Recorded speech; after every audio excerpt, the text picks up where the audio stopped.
Welcome to the layer-by-layer overview of Psalm 21. A way to remember this psalm is with the phrase, "in the Lord's strength."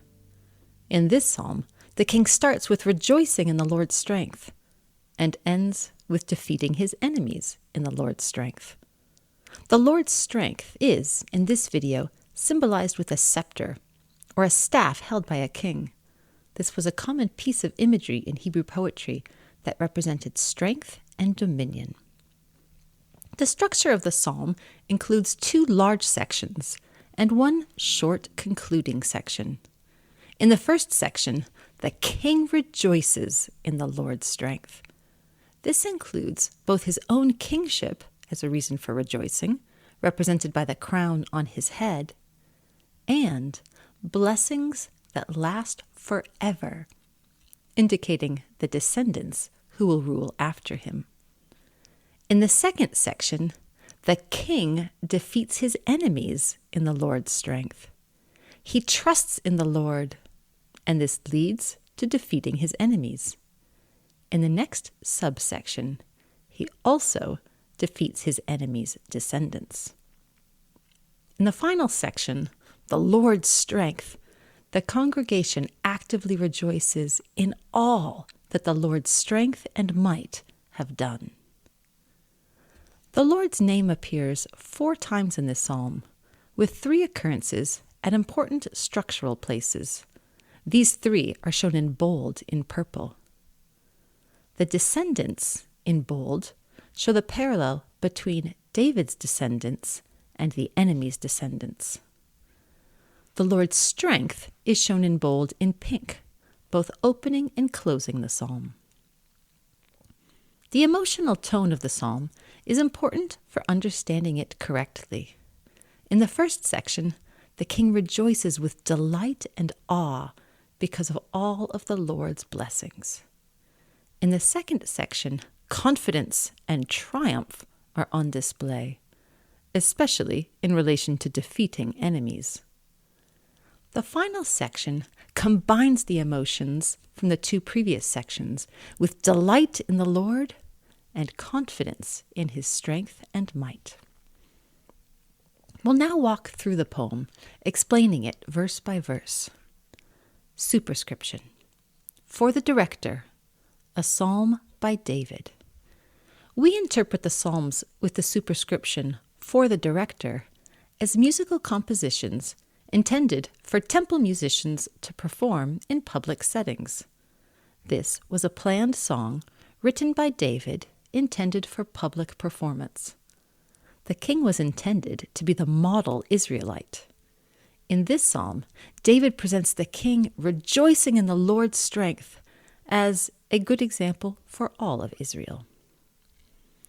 The king rejoices.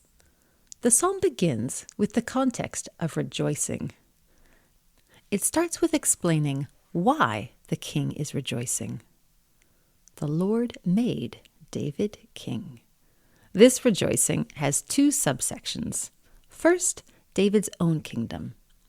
Verse 2. Lord, the king rejoices because of your strength, and how greatly he exalts because of your salvation. The king who is in covenant with the Lord can expect to receive the Lord's blessings. In military contexts, blessing is often spoken of as strength and salvation.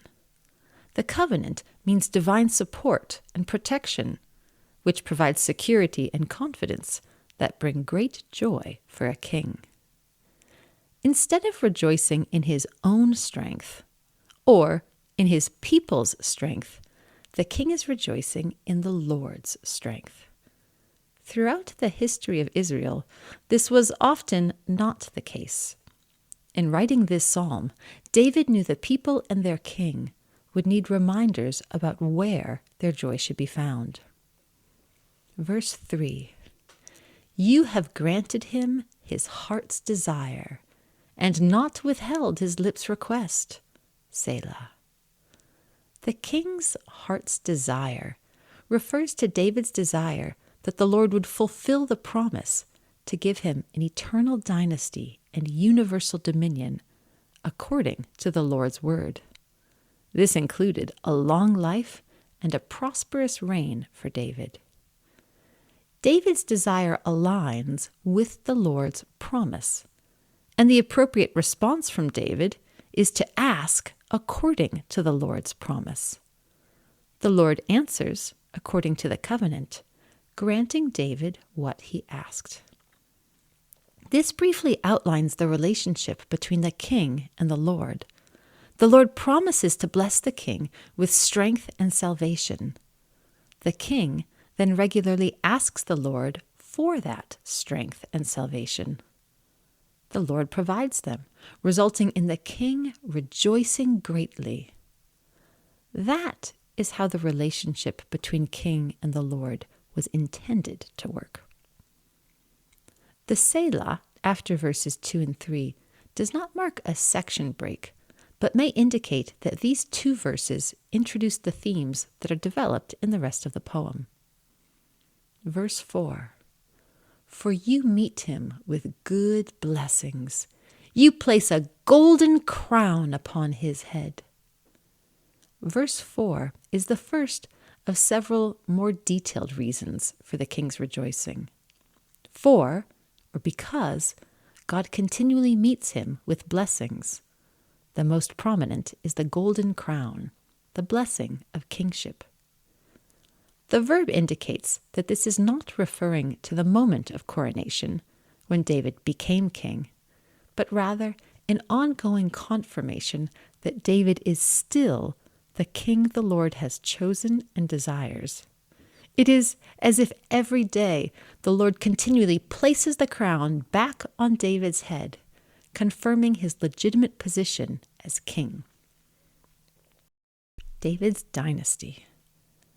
The great surprise of the covenant that the Lord made with David in 2 Samuel 7 was that the Lord chose to promise David an ongoing dynasty with a descendant who would reign forever. Verse 5, "He asked for life from you. You have granted it to him. Long life forever and ever." Verse 5 depicts this surprise poetically. David asked for life for himself, including both prosperity and a long life full of good things, and God granted it. However, God granted even more. He granted life forever and ever, meaning an ongoing dynasty that would never end. Verse 6, "His honor is great because of your salvation. You bestow glory and majesty upon him." The Lord's choice to save and care for David results in great honor, both among his own people and among the surrounding nations. Honor refers to public esteem, which was central to how Israelite society functioned. To have great honor meant to be highly valued by society. Glory and majesty do not belong to people. They belong only to the Lord in the rest of the Old Testament. For example, Psalm 104, verse 1 reads, "Bless the Lord, O my soul. O Lord my God, you are very great. You are clothed with glory and majesty."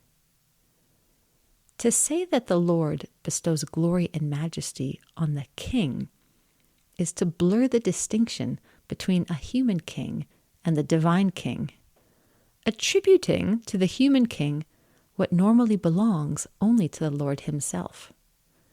The covenant with David included universal dominion and an eternal reign. Here we also see the Lord's own character is considered part of the promise for David's dynasty. This is tremendous cause for awe. Verse 7, "For you give him blessings forever. You make him glad with joy with your presence." The Hebrew verb used in verse 4, placing a golden crown on David's head, is repeated here in verse 7, granting blessings forever. the same covenant applies to David himself and all his descendants forever. The second line of verse 7 echoes verse 2, with the king rejoicing in the Lord. It marks the end of the first half of the psalm and introduces the important theme of the presence or appearance or face of a main character. The king defeats his enemies. First, the king rejoices, and then he defeats his enemies. The rejoicing is in the Lord's strength and salvation, which often carry military connotations. A secure kingdom is one that could protect itself from all enemies, both internal and external. The king has defeated his enemies. Verse 8, for the king trusts in the Lord, and because of the faithfulness of the Most High, he will not be shaken. Verse 8 begins the same way verse 4 and verse 7 began, providing reasons for why the king rejoices. Here, rejoicing happens for or because the king trusts in the Lord. Because the king trusts in the Lord, it leads to all manner of rejoicing. And not only is there rejoicing, but because the Lord is faithful, the king also knows he will not be shaken. The Most High refers to the Lord's superiority over other gods, which is a reminder that any threats to the king are threats from lesser authorities than the Lord. Because these authorities are lesser than the Lord, they are weaker than he is as well, which means the king himself is secure and cannot be shaken. Verse 9, your hand will reach to all your enemies. Your right hand will lay hold of those who hate you. The king needed to know where his protection and security came from, because enemies were a constant reality. But when trusting in the Lord and experiencing his faithfulness, the enemies were no threat. The king would be fully equipped to seek them out and defeat them. The phrases, to reach to all your enemies, and to lay hold of those who hate you, mean the king would have the necessary resources and ability to battle and defeat his enemies, rather than, for example, having too small an army, or not being able to travel to a foreign land. Verse 10, you will place them as in a fiery oven at the time of your appearance. The Lord will swallow them up in his anger, and fire will consume them. In verse 7, the Lord granted the king blessings. Using the same Hebrew word, here, the king places the enemies in a fiery oven, in all-consuming fire to destroy them. In verse 7, the Lord made the king joyful with his presence. Using the same Hebrew word here, the king brings destruction on the enemies at the time of his appearance or presence. With the Lord's presence, the Lord brings the king blessings. With the king's presence, the king brings the enemy destruction. That is what it looks like for the king to trust in the Lord. The second line of verse 10 reveals how closely the king and the Lord work together. It is the king who places the enemies in the oven, but it is the Lord himself who swallows them up, causing the fire to consume them. The Lord takes responsibility for the final destruction of the king's enemies. In the image of a furnace, the fire is portrayed as simply an instrument of the Lord's anger. The king's enemies are the Lord's enemies, and for that reason, they will be objects for judgment. The enemy's descendants. The first section discussed first David as king and then his descendants. The second section discussed the enemies first, and now this subsection discusses their descendants. The change in topic from enemies to descendants is signaled by the word order. In the Hebrew, the phrase, their offspring, is the first phrase in this section. Verse 11, you will destroy their offspring from the earth, and their descendants from humankind. In the ancient world, when a king would take the throne, he would often begin his rule by murdering the entire family of all enemies and rivals. Social structure was based on family relationships, and loyalty to family meant that one's family's enemy was one's own enemy. This could lead to extensive bloodshed. Defeating one's enemies would therefore only be temporary unless the descendants of those enemies were also defeated. The king who trusts in the Lord would be equipped to not only defeat his direct enemies, but also to defeat future enemies who were the descendants of his current enemies. Verse 12, because even if they planned evil against you, and they devised a plot, they would not succeed. Family loyalty in the ancient world meant that if a family member were disgraced or shamed, it was the responsibility of the rest of the family to plan revenge. When an enemy was defeated, his family would bear the responsibility of attempting to avenge the defeat. A king who could eliminate all offspring of enemies would eliminate the evil and plots devised against him. By seeking out and destroying the offspring, he would be protecting himself against certain revenge. The people planning evil might be the descendants of the enemies or the original enemies themselves. In either case, their plots will not succeed. Verse 13, because you will make them turn back. With your bowstrings, you will take aim at their faces.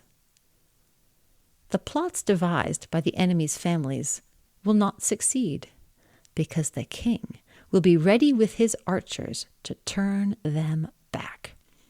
His army will be ready to fight and drive them away, and he will succeed. The Lord will deliver him from the evil they planned against him, and he will do so through the king's own army. Just as the Lord takes responsibility for consuming the enemies in verse 10, here he implicitly protects the king against all of his enemies' descendants by equipping the king's army to defend and protect him. The wording "at their faces" uses the same Hebrew again as presence and appearance above, when the Lord's presence caused the king joy, and the king's presence brought about the defeat of his enemies. In this last instance of the Hebrew word, the enemy's presence, as indicated by their faces, becomes a target for the bows of the king's archers. The Lord's strength. The final section of the psalm recognizes that everything that has happened has been through the Lord's strength, and that is the cause for great rejoicing. Verse 14, Lord, be exalted in your strength. Let us sing about and praise your might. The king may defeat his enemies, but the victory ultimately exalts the Lord. It is the Lord's strength that enabled the victory, and it is vital that the Lord be given all the glory. A recurring theme in the Old Testament is the Israelite people neglecting to give the Lord the praise and glory, choosing instead to take it for themselves. This is not the case here. In this psalm, the focus on the king transitions to a final focus on the Lord alone. Not only does the king focus on the Lord, but the entire congregation joins. Worship included reflecting on the relationship between the king and God. But this worship finished in singing about the Lord alone, the ultimate source of all strength and might. Psalm 21 rejoices because of the Lord's strength, which causes the king to prosper. The king trusts in the Lord, which results in great joy in his presence, literally before his face.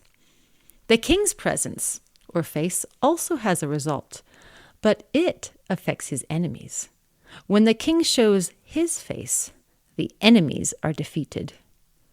When the enemies or their descendants appear, their face becomes a target for the king's army.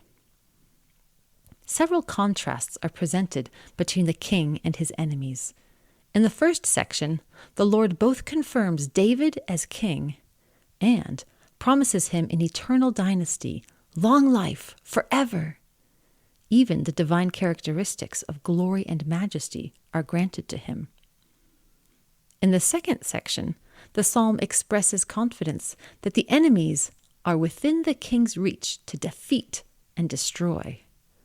Not only his enemies, but even his enemies' descendants, those who would plan evil against him, will be equally defeated. All of this is framed by the king's rejoicing, because the Lord provides him strength to enable all of these accomplishments. The Lord provided both for the future and for the present. The Lord provided both for prosperity in peacetime and for deliverance in battle. The Lord is both strong and mighty, and that is a reason for great singing and praise.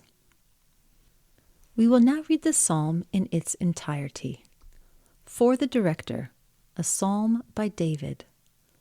Lord, the king rejoices because of your strength, and how greatly he exults because of your salvation.